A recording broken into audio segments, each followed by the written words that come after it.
And for all of us on this stream right now, I don't know whether you are watching it live or you are catching up on the replay, but today, just as was advertised, I have one of the greatest men I have ever encountered.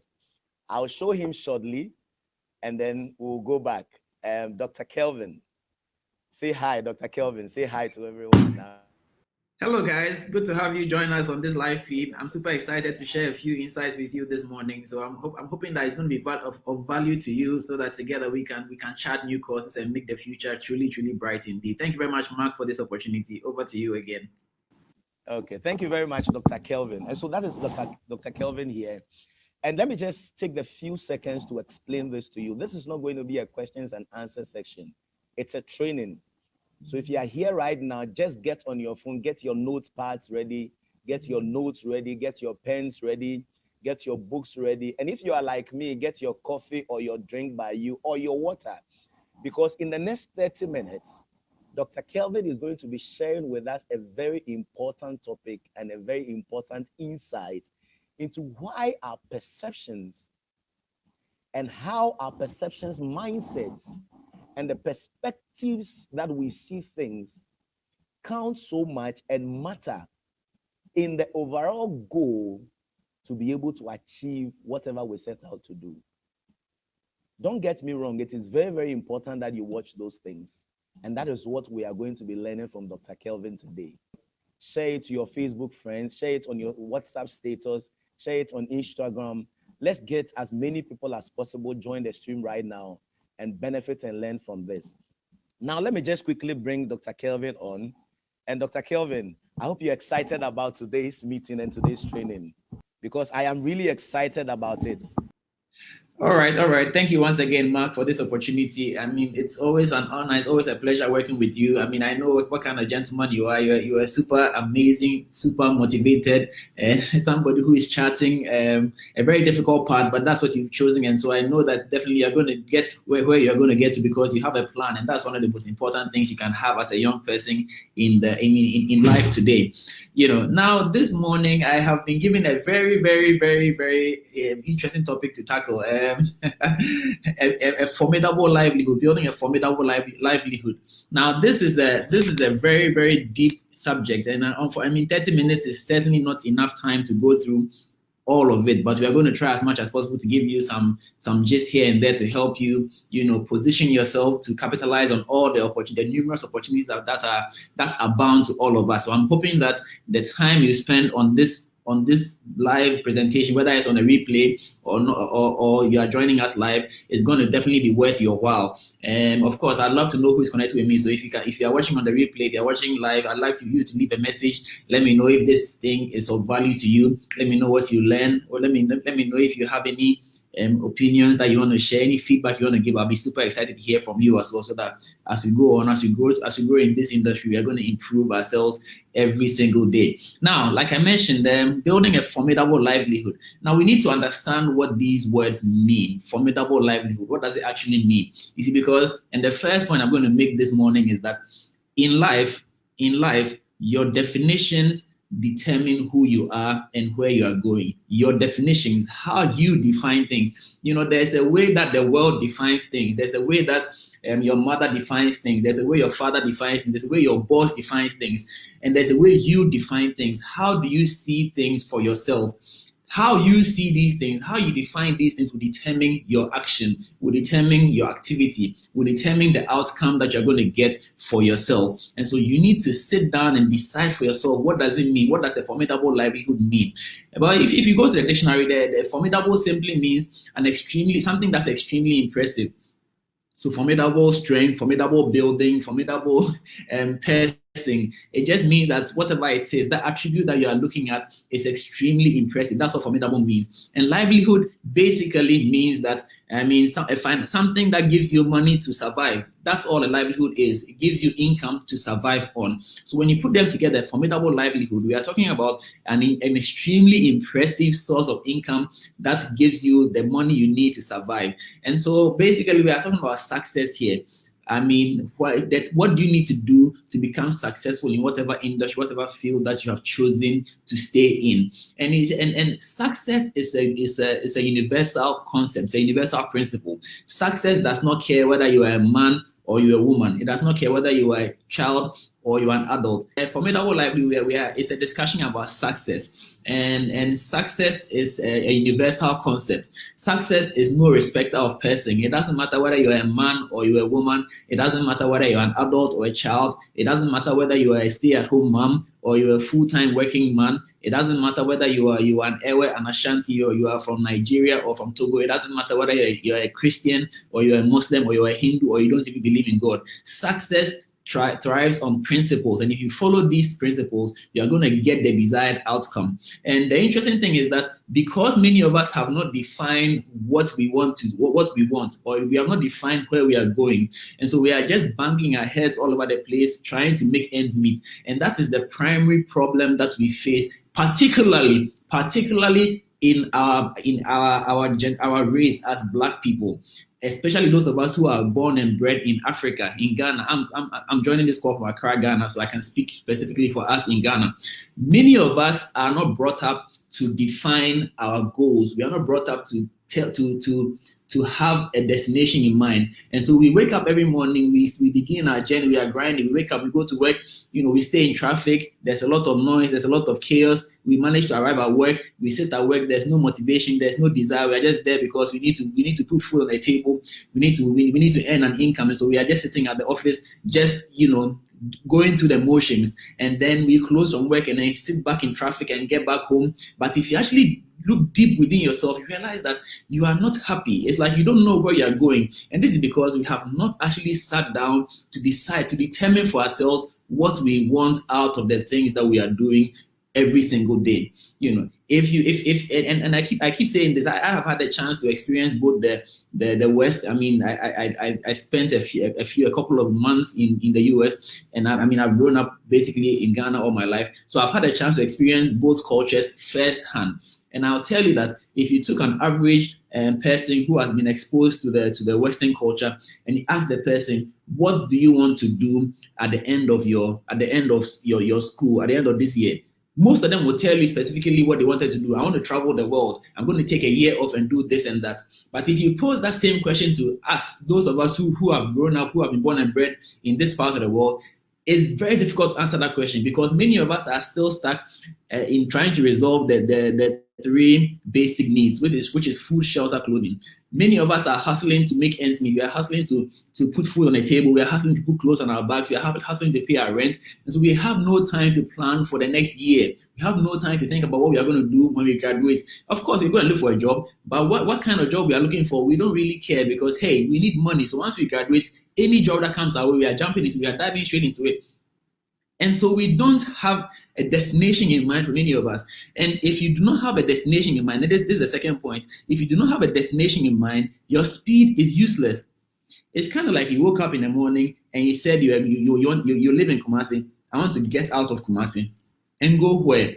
There are several ways of leaving Kumasi. There are several destinations outside of Kumasi. I mean, you could leave Kumasi and head to Sunyani. You can leave Kumasi and head to Techiman. You can leave Kumasi and head to Accra. You can leave Kumasi and head to Obuasi. You can leave Kumasi and head to Takoradi. You can leave Kumasi and head to Cape Coast. There are so many destinations out of Kumasi. And so if you just get up and decide that I'm leaving Kumasi and you sit in your car or you board a public transport and the car is speeding 100 kilometers an hour, 200 kilometers an hour, you are speeding to where? We don't know. You don't know where you are going. You know that. I mean, how do you know that you are going to get there too far, too early, or too late? Because you don't have a destination, you have not set a time, you have not set a target, so you cannot even regulate your speed. I hope you are with me. I mean, this is a virtual event, so I mean, I wish to get some engagement, but I'm sure there is a lot of engagement on the Facebook feed and all the other feeds.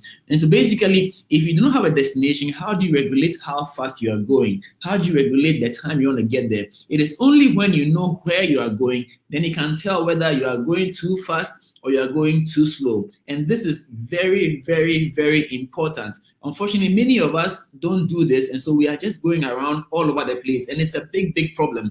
You see, if we go back to, and I had a chance to actually study at the feet of one amazing gentleman over the past couple of over the past days, and I'm a Christian and he's a Christian, and he used the Bible to teach us a couple of things, and it was really mind blowing. You see, in the creation story, all we hear about, you open Genesis 1 verse 1, and they tell you that God created the heavens and the earth. But you realize that if you actually go deep into the Bible, if you actually research into the Bible, you go into Isaiah. In Isaiah, they will actually tell you that before God created the world, he actually spent time to plan it. He knows how much water is in the oceans. He knows how tall the mountains are. He knows how deep the crust of the earth is. All these things were planned and calculated and measured before God created them into being. Many of us are going through life without any form of planning. We are living our lives on a whim. We are living our lives on anything goes. Whatever comes my way, I'll work with it. Because of all these things, we do not really have a plan for ourselves, for our future. And it's a big, big, big issue. If you do not have a plan, how do you know when you have actually achieved your target? How do you know whether you are not going to achieve your target? How do you know when you're supposed to up your game? How do you know when you're supposed to diversify? How do you know when you're supposed to grab this opportunity or that opportunity and all of that? Many of us are not doing these things, and so our life is a mambo jumbo of everything that's going on. We jump into businesses that we shouldn't be jumping into. We leave business that we shouldn't be leaving. We jump into relationships that we shouldn't be jumping into. We get out of relationships that we actually need to keep because we do not know where we are going. And so before you can build a formidable life, before you can build a successful life, you need to know where you are going. You need to understand what your purpose is. You need to understand why you are here on this earth. You need to know all of these things so that you can put it together and then move. When you start moving, the momentum will carry you through. It's because many of us don't have this done. That's why we don't seem to know where we are going. And so spend time. And this is the point number 3. This is the point number 3. Spend time to get to know yourself. Spend time to understand yourself and then see where you want to get to. You need to invest time into planning for your future, for your life, so that you understand where you're going. And once you know where you're going, the rest will fall in line. Because once you get to your gate of destiny, your helper will come your way. But until you get to that gate of destiny, your helper may be waiting, but because you are not there yet, and you're not there yet because you don't even know where that gate is, and you don't know where that gate is because you don't know yourself well enough. And this is very, very important. So you need to spend time, invest time in getting to know yourself, where you're going, your purpose. You understand? If you read the Bible, when God created Adam, he charged Adam to be fruitful, to multiply, to fill the earth, and to subdue it. And after he has done all of this, to have dominion. This is the general process for all aspects of your life, that you need to be, when you come into your own, when you know what you are supposed to be doing, then you can now begin to be fruitful. If you don't know what you are into, if you don't know what you are about, how do you become fruitful? And so it's important that you know what you are about, you know who you are. You know that song, I know who I am. You need to know who you are so that you can then start being fruitful. You see, and many of us Africans, when they said be fruitful, we just reduce being fruitful to just giving birth. And so Africans are the most fertile group of people in this world. We are giving birth left, right, front, center. But you see, giving birth is a basic instinct. Honestly, you don't need a lot of thinking to procreate. God has made it such that any Tom, Dick, and Harry can procreate. Of course, no offense to those who may be struggling in this area, but generally, if you take statistically, almost everybody can procreate. And so if you reduce the concept of fruitfulness to just procreation, you have missed it.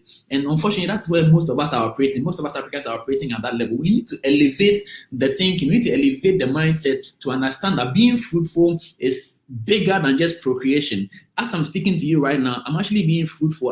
I'm pouring out things that I have studied, things that I've learned, concepts that I have understood. I'm pouring it out. So I'm being fruitful. I'm pouring out my fruits into the people who are going to be watching this thing. This is also a fruitfulness. This is called fruitfulness of the mouth. And it's important. You are being fruitful in words, being fruitful in speech is very, very important. You need to be able to learn so that you can pass on the information. You can be fruitful in that regard. Or you have an idea, a product in mind, something I want to do. I want to come out with a product. I want to do this and that. You can produce. If you are committed enough to this course, the money you need will find you. But if many of us are not committed, or the reason why I want to bring out this product, the reason why I want to start this business is wrong. If you start business for the wrong reason, the resources will be so difficult to find. But if you started business for the right reasons, then the resources will definitely find you. And when I say wrong reason, I'm referring to the fact that many of us start business because we want to make money. Making money is not a good enough reason to start business, because guess what? You don't actually need to start a business to make money. You can do a lot of other things. I mean, there's a lot of negative vices you can probably start to make money. So if you just focus on making money, or if your main focus for starting a business is to make money, you're going to struggle, because guess what? It takes money to actually make money. And so if your focus is to make money and you don't have money to start a business, you're going to struggle. But if you're starting a business for the purpose of making impact, now I'm speaking generally, because I mean, I can't see you face to face to be specific, but generally, if the aim of you starting a business is to make impact, social impact, take people out of poverty, move them here, help these people, take people off the street, give them a decent life, these are aims that are valid enough. And you see, once your reason for starting a business is valid, people will start identifying you and coming to support you. Once your cause is genuine, once your cause is right, there are people out there looking for people just like you. But if the only reason why you're starting a business is to make money, you are going to struggle, and that business will probably never take off. And so that is why you need to understand where you're going, find your purpose, and then plug it into a system so that you can then become fruitful. Because it is only when you have become fruitful, it is only when you have produced something, that you can then begin to multiply that which you have produced. If you have not produced anything, how then do you multiply? So you see, we turn God into a liar by our own inaction, or by our own inability to do things the right way. And so we are unable to multiply because we don't have any fruit in the first place. And so once you have produced that thing, then you can begin to multiply it. And then after you multiplied it, it begins to go into the ends of the world. And that's when you are beginning to fill the earth. And after you have filled the earth, then you can subdue it. Now there's a scenario that I keep painting. So let's take the footballers. Let's take Cristiano Ronaldo. Cristiano Ronaldo today, when he puts up one post, a single post on Instagram by Cristiano Ronaldo, is worth £450,000. Now you can Google this information. And so you see, you are on Instagram, I'm on Instagram. When I put up a post on Instagram, MTN makes money, Vodafone makes money. But when Cristiano Ronaldo puts a post on Instagram, he gets paid £400,000. Yes. And so the question is, how did he get there? He had a talent, he had a fruit, he had something, he had football. He trained himself and became the best at it. So the fruit is that he was talented in football. Many of us are talented in various ways. Even in football, many Ghanaians have been talented footballers, but were they able to hone that skill and multiply it to become something else? Well, they couldn't. Cristiano Ronaldo was able to hone that skill, develop it, and has become that person today. He has multiplied the fruit from just a football talent. Now he's a brand ambassador for so many things. He has developed himself into so many things, so much so that when Cristiano Ronaldo pushed a bottle of Coca-Cola away from himself, the company lost $4 billion. That's how much he has filled the earth with himself. So that everybody in this world today knows Cristiano Ronaldo and listens to him. So that just by him rejecting Coca-Cola lost $4 billion in that instant. Now that's serious. So would you then say that Cristiano Ronaldo is having dominion? Yes, he's having dominion. That's what I'm talking about. Because he had a fruit, he multiplied that fruit, he has filled the earth with his fruit, and he has literally subdued the earth. So that today, when his name is mentioned, people love him, people hate him, but he's definitely a subject that everybody is aware of. And that's how important a person he is in the world today. And that brand, Cristiano Ronaldo, is now dominating every aspect of our lives, be it football, be it entertainment, be it personal lives. He's impacting every aspect of our lives. He's having dominion. And so if today Cristiano Ronaldo comes to you and tells you that the secret to my success is that I believe in Jesus Christ, Imagine how many people are going to convert to Christianity that day. That's the dominion we are talking about. Many of us are even struggling to witness to other people because we ourselves are struggling. Our faith is shaky because we are not doing the things that we are supposed to do, and we are not getting the results we are supposed to get. And what pains me the most is that it's not just about us. It's about the legacy that we are leaving. This is one of my favorite t-shirts. The legacy that we are leaving. What legacy are we leaving for those coming after us? Because if we don't correct these things in our lives, what are we going to teach our children? So we as Africans, we reduce fruitfulness to just giving birth. And then we are downloading the wrong information into these children that we have given birth to, so that then they are going to actually have it worse off than we did. And that is very, very sad. Especially, to me, when I sit back and I look at the world, it's a major problem that in the next 50 years we still don't see Africa taking its pride of place, in spite of the fact that we have everything it takes to be successful. We are powerful. We have the resources. We have the energy. We have the right climate. We have the right everything. And yet, unfortunately, people who don't even have the sun are able to harvest the sun more than we do. I was in Dubai a couple of years ago. Now Dubai is a desert. And yet in the desert, they have, water, drinking water is more expensive than beer in Dubai. And yet they are able to keep their grasses green. In the desert, it hasn't rained in Dubai for so long, but their grass is green. We are sitting in Ghana, we have good sun, we have good water, and yet we are not able to maintain a garden.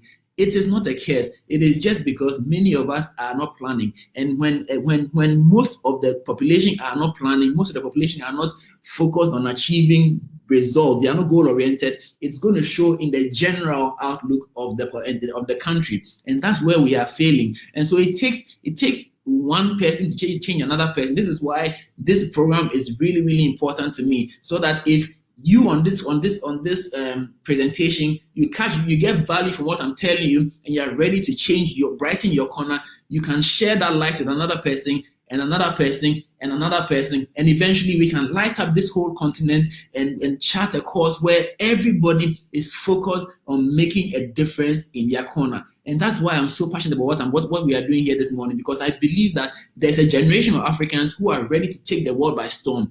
Yes, the conditions are not favorable. Yes, the currency is depreciating. Yes, there's coronavirus. Yes, there's this and that. I know. I live it. I live in Accra. We had doomsday yesterday. We have challenges. There was rain in Kumasi yesterday. The whole city is flooded. Yes, there are challenges. They are real. They are tangible challenges. But hey, in spite of the challenges, we have to be the light. We have to wake up and prosper, because nobody's going to come and do it for us. We have to do it for ourselves. Anybody coming in today is coming in to make profit and go. If you don't recognize this and see that they are coming here because there are good things here, then there's a problem. Yes, I know there's no money, but hey, if you have the vision, if you are committed, if you know your purpose, if you know where you're going, I'm telling you that your resources will find you. Your helper will meet you at the gate of your destiny. And so your job is to identify your destiny, find that destiny, and begin to chart a course towards that destiny. And I can assure you that your helper will find you at the point of your need. Thank you very much for this opportunity, Mark. I hope that I've given some value to the people who join this call, this presentation, either live or on the replay. And I'd definitely love to get some feedback. So I'm handing over back to you, Mark. Thank you for this opportunity. It's been amazing.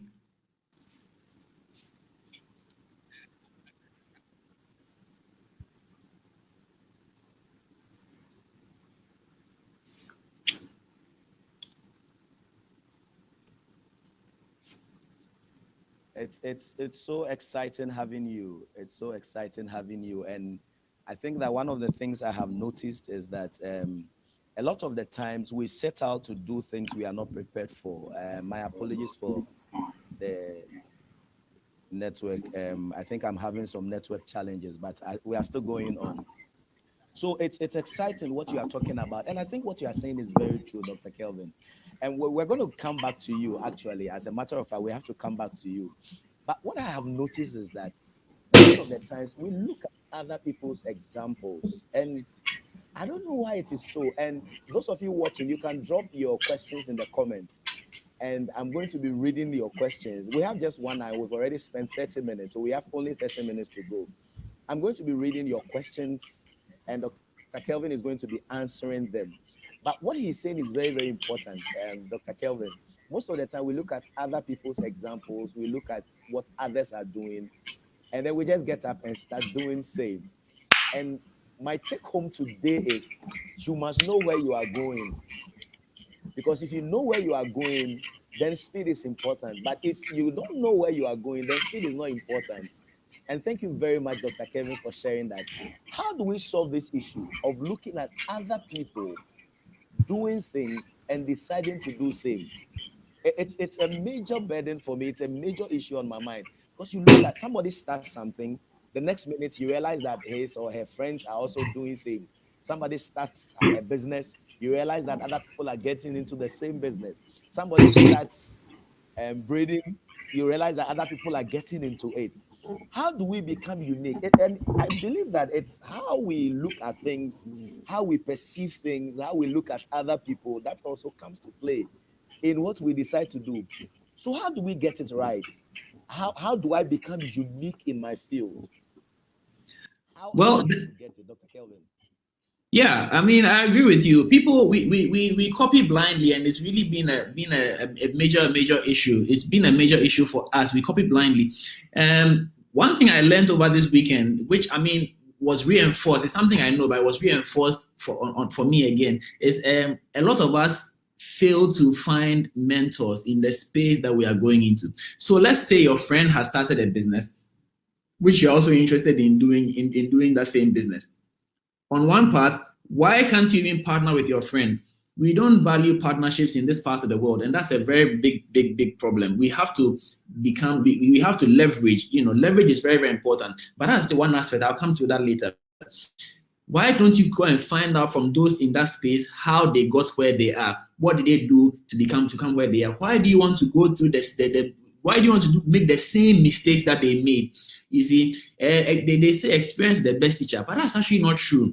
It doesn't have to be your experience. There's so much, there's a wealth of information out there already. And so, if you are going to start something today, I can assure you that somebody has already done it before or has done a version of it before. Your job is to research and find out how they did it. What did they do right? What did they do wrong? How can I improve on the process so that I can skip some of the steps? Because if somebody entered sachet water business and it took that person 5 years to break even, it is unacceptable for you to also start a sachet water business today and it takes you the same 5 years to break even. Then it means that you have not improved the system in any way. If you are starting a sachet water business today, it is your responsibility to actually go to the other sachet water companies and learn from them so that you can avoid some of the mistakes that they made. Yes.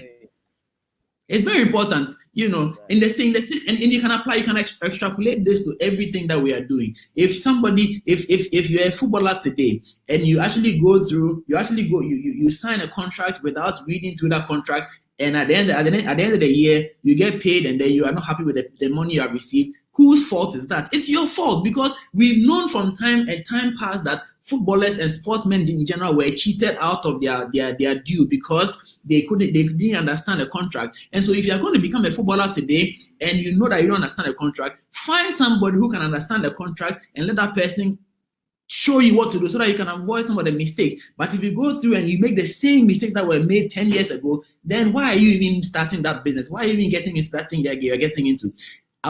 Mistakes, you shouldn't be making certain mistakes today, because there's mentorship available, there's training, there are trainings available, and some of the trainings are even free. If you save money, you don't have money, there are so many trainings available that are actually free. Go on YouTube, go on Facebook, go on Instagram. Don't just be sitting there. Even TikTok, there are lots of these channels that are being used for a lot of unproductive things. But if you actually know what you are looking for, you can actually go on this same TikTok that everybody's playing with and go and do some research. I am on TikTok, and I actually learn from TikTok. If you go on the search platform and you just type anything, like for instance, how do I unlock a phone? Somebody has already done that, so you can actually unlock your phone for free without going to pay somebody else to do it for you. And so the point I'm trying to make is that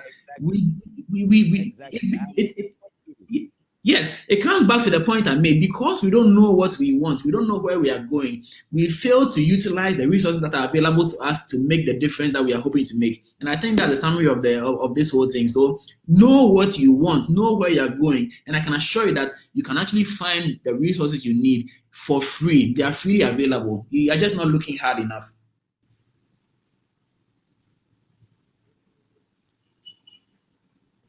Thank you very much, Dr. Kelvin. Derek has a question, and I think once we are into the questions and answer section, we are just going to be taking them. So just drop your questions in the comment section. Derek has a question, and I think that I agree with him, because sometimes the question is, how do you identify your purpose and destiny? What goes into planning your life? I mean, if after identifying your purpose and your destiny, how are you going to plan your life? What are the details? And you know that in executive breakfast meetings, we go into details. We help people with principles, tools, and how they can go about it. So Derek is asking, how should the process be? First of all, how does somebody identify that this is my purpose? This is what I was made for? Because there are so many people in areas, there are so many people in businesses, there are so many people at workplaces, there are so many people doing things that deep down within their hearts, they know they are not cut for it. But like you are saying, sometimes we go looking for a job just because we want to make money. So how do I identify my purpose? What goes into planning my life? What should a person do? What should we do? Please, can you take that question, Dr. Kelvin? Okay, so I mean, let me start by saying I'm not the expert on destiny determination. But you see, let's get a bit religious here. Everybody on this call and it knows that somebody created you, somebody put you on this earth, somebody gave you life. And so if you're looking for your purpose, I mean, if you take a TV set, if you bought a phone, let's use a phone. If you bought a phone, the best person to tell you how the phone functions is the person who produced the phone. And so that is why they will put a manual in the phone, so you can read that manual and understand how the functioning of the phone is. You understand? In the same regard, somebody created you and put you on this earth. And so if you're looking for your destiny, your purpose, how your life should work, the best thing to do is to go to the source, the person who gave you that life, who put you here, and then you find out what you are supposed to be doing here. So that's to the religious. However, the easiest way about, let's say you're not religious and you're still trying to find your purpose. Here's the thing. Everybody has a skill that is unique to them. I mean, some people are good with numbers. Some people are good with instruments. Sometimes, I mean, there are people who just sit behind the piano and they start playing, and they themselves don't even know how they know how to play the piano. Obviously, it tells you that you have something in you that is driving you towards that thing. There are some of you who actually love to sing. I mean, when you are singing, you yourself, you are at peace. When you start singing, you yourself, like your soul is at peace, and people around you listen to you singing, and they themselves can feel like they feel a connection. There's an emotional connection. You move people with your singing. It tells you that you are supposed to be doing something in line with the singing. There are some of you, when you sit in class and they are discussing theoretical physics, quantum and all the quarks and all those things, you understand it. Everybody else is confused, but you are flowing, you understand it. In fact, you even understand it better than the lecturer who is teaching. It tells you that there's something in there for you. You understand? There are some people who feel at home in the chaos at Makola. When I go to Makola, I can't wait to get out of there, because it's like I can't function. I mean, too much noise, too much movement, pushing here and there. But there are some people, when they enter Makola, they flow. They understand. They're able to haggle. They're able to negotiate. They're able to bargain and get the best deals. It tells you that you should be doing something along that line. But because of survival, because you are being forced, or you are forced to go to school to become a nurse, you have reduced your how do I put it, your desire. You have brought down you have pushed that side of you down, so that you can focus on your nursing career and come out with and get a salary at the end of the day. And you see, skill and talent, it wanes over time.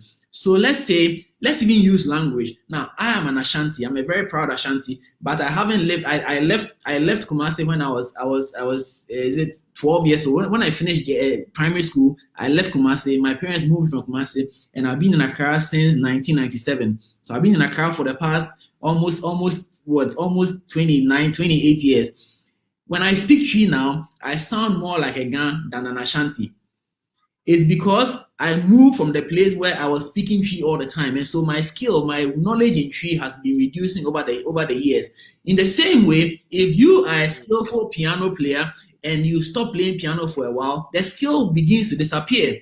You understand? If you are good at negotiating, if you are good at marketing, and you stop using that skill, it's going to disappear over time. And so if you do not activate if you do not utilize the skills that you've been given, it's going to disappear, so that forever you are going to be forced to do things that you don't flow in. But for the sake of survival, you are stuck there. And so identify the things you are good at. If you are good at math, if you are good at accounting, if you are good at music, it's you know what you are good at. You can tell me what you are good at. It is left for you to develop what you are good at and become fruitful in that place, so that you can then begin to multiply and then fill the earth and then subdue it and have dominion. So it begins with you knowing yourself and knowing what you are good at.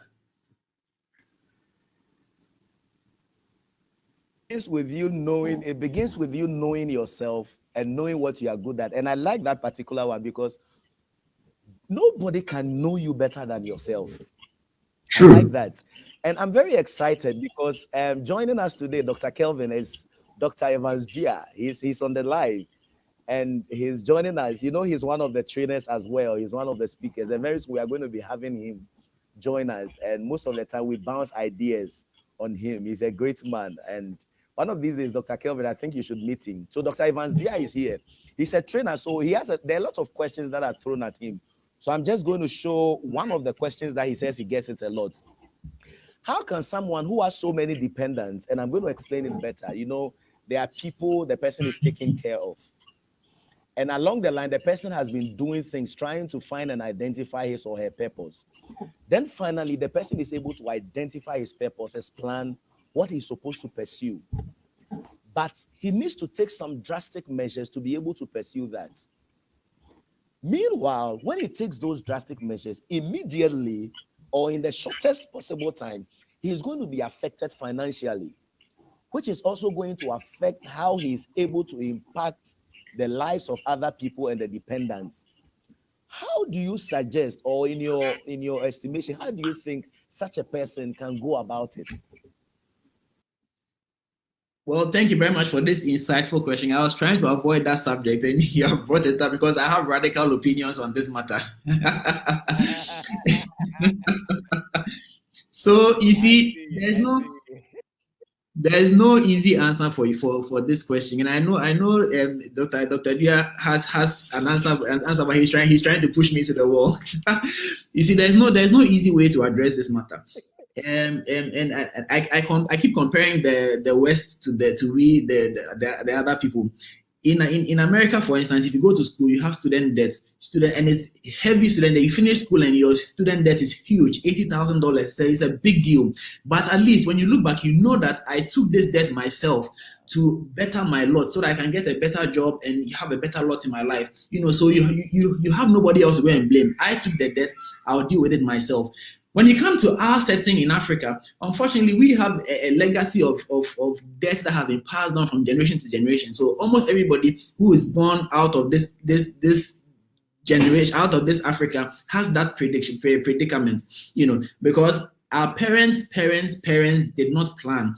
And so they had a lot of children and they had a lot of dependents. They were taking care of their nephews and cousins and whoever. And so by the time they died, there were a lot of problems in the house already. And then the next generation came to take over, and now it's our turn. And so the expectation is that we also have to come and take over. In fact, in Africa, most parents see their children as an investment. So they take you to school and they tell you that when you finish school, you have to come and take care of us. Yes, it is noble to take care of your parents. It is noble to take care of other people, but it is not actually your responsibility to take care of other people. Your responsibility is to yourself. Now, I know this is controversial. Like I said, I have radical views on this thing. And I'm not saying that I don't take care of my family or extended family. All I'm saying is that if you really want to face this bull, deal with this bull or whatever by the horn, there's a phrase like that I've forgotten right now. Then the truth of the matter is that to each his own. Everybody came into this world with their own agenda, with their own purpose. you have to deal with your own agenda and fix yourself. You know, I know there's a political slang going on, fix yourself, fix the country, whatever. That's not what I mean. But you have to get a grip on your life so that you don't become a burden on somebody's life. Because the fact that you took your child to school does not mean that that child has to take care of you. It is because of your poor planning. That is why you are expecting your child to take care of you. Right. And because you have placed this expectation on your child, Right. most of us begin life with a negative balance that was not caused by us. And because that negative balance was not caused by us, there's a lot of bitterness amongst us in Africa. And that bitterness also now impedes on the blessing that God is supposed to bless us. Because if you are doing good, in quotes, if you are doing good to somebody and there's a lot of bitterness behind that good, it is not a blessing. And so you are helping your parents, you are paying their rent, you are paying your sister's school fees, but at the back of your mind, there's a lot of bitterness. You are paying this, you are doing this from a place of pain. And because you are not doing it from an open heart, there's no blessing in this giving that you are doing. And so it becomes a vicious cycle. And we have to find a way to break this cycle. And in the breaking of this cycle, you have to rip the band-aid, as they call it. You have to rip the plaster. It's going to be painful. It's going to be painful both ways. It's going to be painful on your side. It's going to be painful on the people who are dependent on you. But the truth of the matter is that if you're able to rip that plaster and fix yourself and become successful, those same people will be there for you to go and help them. The Bible says that's for the poor people. They will always be with you. And so you need to fix yourself so that then you can become a beacon, you can become a light so that the others can look at you and then begin to charge their cause. One of the problems I have faced myself is that there are not enough role models. When I look to the left, I look to the right, all I see are politicians who are, all I see are people who have succeeded because of their affiliation to politics. We don't have enough people who have blazed the trail without any political affiliation. And so it's so difficult to actually, as a young person, it's so difficult to look up and say that I want to be like this person. I want to go through, I want to do what he did and become successful. All we see around us are people who are jumping on the political bandwagon and they are making it big. Yes, they are making it big. You see, but we need a group of people who are going to come out and make it in spite of the challenges, so that to show that, yes, you can be a Ghanaian from a family of 10 who are all dependent on you and still be able to break through, so that you can give hope to those 10. And you realize that as you are breaking through, automatically, and this is an interesting thing, it's been research proven, as we become more successful, the fertility rate will naturally reduce because you won't have time to procreate.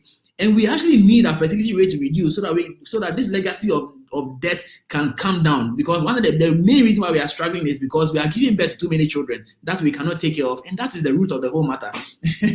So we need to do some radical things. And let me just end it here before I step on too many toes.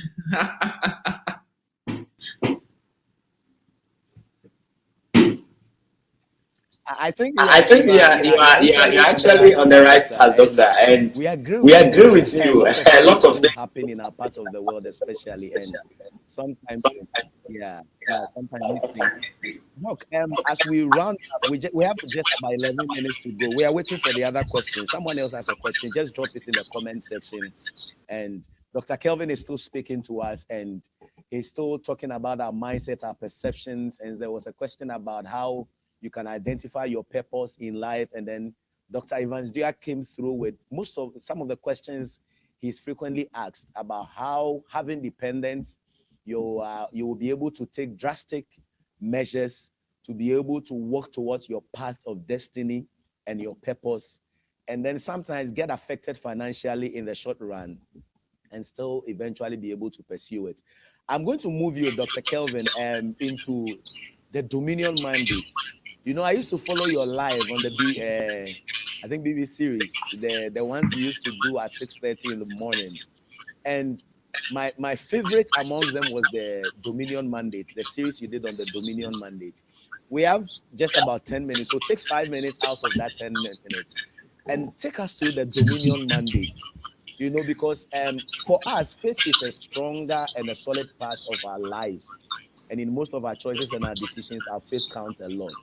So what is the Dominion mandate? Because I know that it has something to do with what we are discussing today. And how do we pursue that? Well, thank you very much. I mean, I think that Dominion mandate is something that has actually affected my life quite a bit. And in fact, most of what I've been saying has been is coming from the dominion mandate. I mean, I spoke about the fruitfulness, filling the earth, and all those things. That's all part of the dominion mandate. You see, the problem is that many of us think that we were put on this earth to worship God. And yes, it's true that we're put on this earth to worship God, but how are we going about that worship? And that's where the confusion is. I know that, like I said, I mean, I hold a bit of a radical view, so sometimes when I'm doing these things, it gets a bit complicated, but hey, it is what it is. So many of us spend a lot of our time, a lot of our energy, a lot of our resources in church doing this and that because we think that is the kind of worship that God is demanding from us. But that's actually not true. You see, when God created Adam, and when he breathed the breath of life into Adam, and Adam opened his eyes, the first thing God told Adam is that be fruitful. That's all.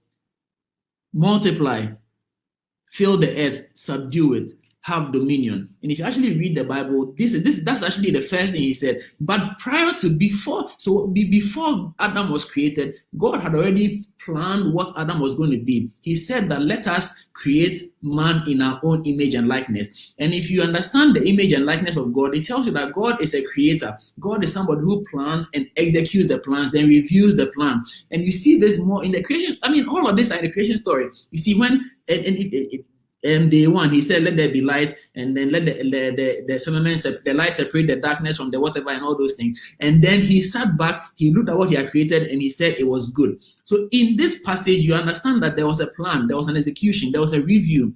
So it tells you the procedure in doing things. You plan it, you execute it, you review it, and then if there's a need to make a change, you make that change, and then we move on.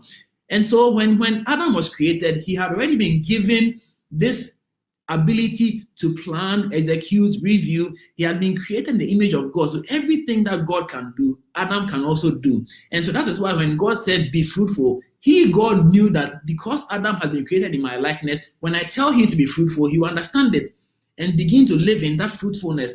And so Adam already had the ability to be fruitful. And so you as a person, you have been born with the ability to be fruitful. That is why you already have a talent. Everybody on this call, everybody watching me has a talent, a unique gift, something that is peculiar to you. And we already touched on it already. It is for you to identify that gift and then begin to utilize that, begin to develop that gift. Many of us know, you are on this call, you know that you are good at piano. The fact that you are good at piano doesn't make you a piano player. Before you can call yourself a piano player, you need to go through training, and that's what is missing. Many of us, and it's from the religious leaders to the political leaders to the traditional leaders, many of our people do not go through the necessary training. We don't go through training, we don't go through mentorship, and so because you think that you know what you are doing, we don't listen. And so we go through life not producing the right fruit. And we produce the wrong fruit, and then we multiply this wrong fruit, and it becomes a custom, becomes a tradition. As for us, we do things this way, and so we can't do it the other way. What do you mean by we do things this way? It is the bad fruit that is being multiplied by your statement, we do things this way. And it's because we are stuck in doing things this way. That is why as a people, we are so far behind. Because elsewhere, yes, they do things this way, but whilst they are doing things this way, they are also researching into a better way to do things. Let's take this coronavirus as an example. Coronavirus hits the whole world. All of us in this world were hit by COVID at the same time. Or no, if not at the same time, I mean, some people had it before others. But guess what? Those of us who experienced COVID late are still not ready for COVID. Those who were devastated by COVID have recovered, but we are still struggling in this coronavirus because our planning and execution and our review process didn't go according to plan. It didn't go according to the way it was supposed to go. So even though we had COVID hit China as far back as December, and COVID came to Ghana at some time in March. We had a whole 3 months to prepare for COVID. Unfortunately, we couldn't do that. And the COVID came in. Now we're having problems with vaccination, dosage, and all those things. It's a big problem. And it's all because the bad fruit is what has been multiplied, you see. And sometimes we expect our leaders to do things differently. But guess what? The leaders are from amongst us. And so the very thing that you would do when nobody is watching is probably the same thing that the leaders would do when nobody is watching. So when you get to a traffic light and it's red and you run to the traffic light, you cannot expect that the leader will get to a traffic light and nobody is watching and the person will sit there. The same way that the leaders are running around with a siren. It's the same way that when you also get there, you will do the same thing. So we are multiplying the bad fruits. We are not giving the good fruits a chance to develop. Nobody is looking out for the made in Ghana product. Everybody goes to the market and they all want to buy the imported product because it's supposedly cheaper. But guess what? It is cheaper because those guys have invested in their product and they made it, they patronized it, and you know that there's economies of scale. If you buy the more you buy the product, the cheaper it is to produce the product, and so the price automatically comes down. So if you go to the market and you do not make a conscious effort to buy made in Ghana, how do you expect the made in Ghana product's price to come down?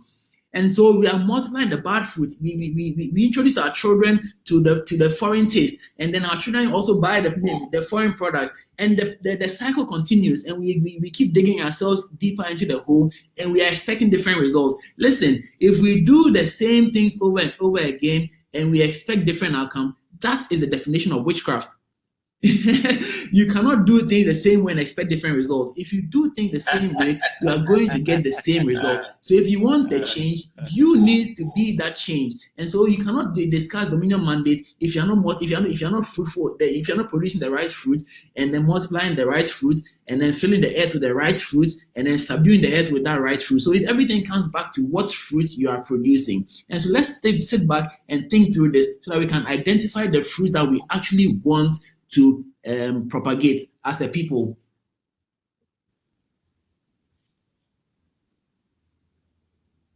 Thank you very much.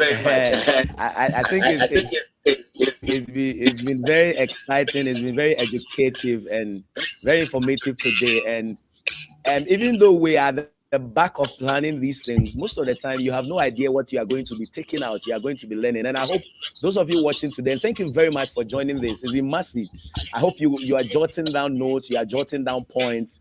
Before we wrap up today, and if there are no questions to take, I'm going to ask Dr. Kelvin, tell us a little bit about yourself. I intentionally decided to bring it at the end of the presentation because most of the time people are looking at and those things, but we know Dr. Kelvin, So I know you are into so many things, from network marketing into your own business, into being a medical doctor, and a medical doctor who is also a businessman, who is into so many businesses. And usually when I sit down and then I listen to your story of the things you have done, the businesses you have been involved in, and the things you have started and all of that, I'm like, wow, if at your level and as a medical doctor, you still venture into so many things. And Dr. Dia is watching, so I'm sure he also understands what we are talking about here, because he himself also is into so many things. Louis Lamis is into so many things.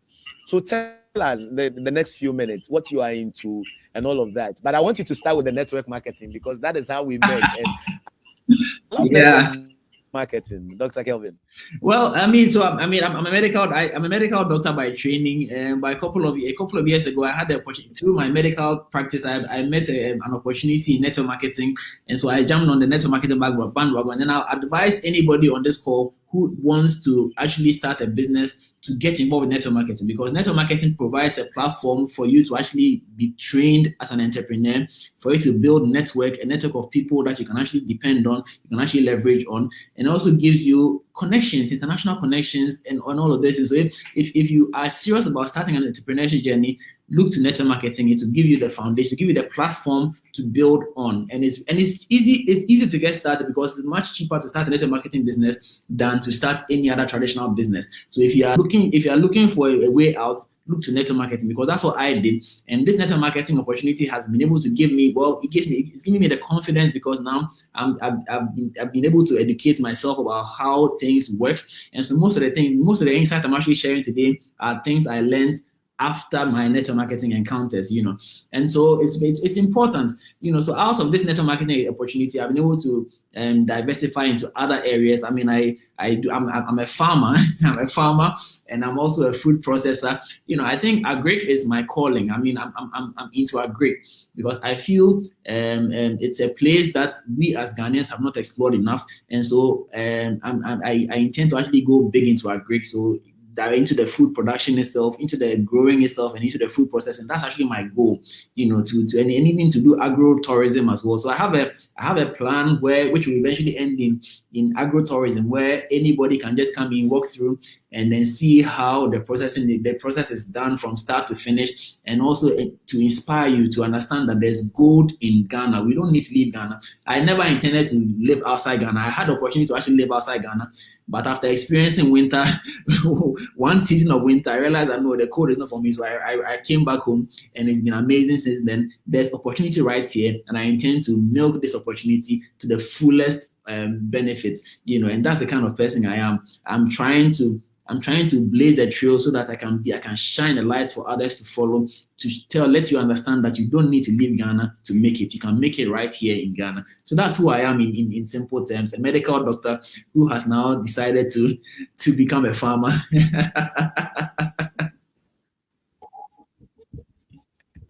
That's very interesting. Thank you very much, Dr. Kelvin, a medical doctor who has now decided to become a farmer. And guys, I'm going to be dropping his number very soon for those who want to contact him, those who want to call him. If you want to join the network marketing business, you can give him a call. Dr. Kelvin is open to everyone. If you want training, if you want coaching and mentoring, and it's one of the things that he does so well. And Dr. Kelvin, I'm going to end with one of the lessons you taught me in network marketing. You were talking about, you were teaching on consistency. Then you took me back to, I grew up in a village. I mean, I as a small boy, I was in the village. So the tap that we used to pump water from in the village, how we used to do it, that tap. And I remember that lesson because every day, that's one of the things that I used to tell myself, that I need to be consistent at what I am doing. That when you start pumping for the first time, the water doesn't just come. You keep pumping and the water is not flowing. Even though you are pumping, you are not seeing the water flowing through the whatever you're supposed to see it through. But as you keep pumping and keep pumping, eventually you realize that droplets start coming. And as you keep pumping, it keeps increasing in pressure until eventually you realize that it starts flowing. And it's one of the things that now I live my life by, that in whatever you are doing, no matter what you are doing in this life, you just have to be consistent and keep at it. And in one of the quotes I saw on social media recently is only in this life that sometimes something that you spend years working on, just in just 1 year, you realize that all of the profits and all of the results come within a certain year. And you may have spent sometimes 10, 15 years, 5 years, 7 years working at it. And in 1 year, everything is going to work for you. So consistency is very key. Thank you very much, Dr. Kelvin. And for those of you who want to reach Dr. Kelvin, his number is 020-431-7557. You can reach him both by call and on WhatsApp, 020-431-7557. And for those who don't know, he lives in Accra. So if you're in Accra, as for you, coach up for you, you'll be able to contact him. It's been a great and a wonderful time with you, Dr. Kelvin, today. It's been insightful 1 hour. And just like we do in PIP HR, we always keep to our time. We started at 10 and we are going to end at 11. It's 11:03 now. We spent 3 minutes of your time. Thank you very much for joining. And this is going to be every 2 weeks, once every 2 weeks. So our next meeting is on the 9th of July, 2 weeks from now, Friday at 10 a.m., executive breakfast meeting. And this particular one is going to be on Facebook, on my page, Mark Peep Sasso. So if you've not followed my page, just hit the follow button. And then you can share this with your friends because it's going to be here. It's a live session. It's going to be for other people to watch. So you can share this for other people to also benefit and watch it. Okay, share it on your WhatsApp groups, share it on your WhatsApp school pages, share it on your Facebook wall, share it to your Facebook friends, wherever, WhatsApp status, wherever you can share this, share it. Let people benefit from what we have learned from Dr. Kelvin. And we are not gone. My number is 0248-681-364. If you want to contact me about something, if you have further questions that you want to ask, you can just drop it to me on WhatsApp, 0248-681-364. It's been great having you on the stream. I see you all. And today I couldn't mention your names as you joined, but hopefully next 2 weeks we are going to come your way again, 10 a.m. Be on the lookout for the next speaker. And before we leave, we want to say a very big God bless you to you, Dr. Kelvin. And thank you very much for joining us today. It's been great having you, Dr. Kelvin. Thank you very much. Yes, and so before we leave, I'll let Dr. Kelvin give us his last words, and then we'll just sign off. Dr. Kelvin, your last words, then we'll sign off. Well, my last word would be know yourself, know where you're going, and then blaze the trail. I love that. Know yourself, know where you are going, and blaze the trail. It's been Executive Breakfast Meeting Virtual Experience. Catch us again on the 9th of July. It's a Friday like this, 10 a.m. God bless you. See you.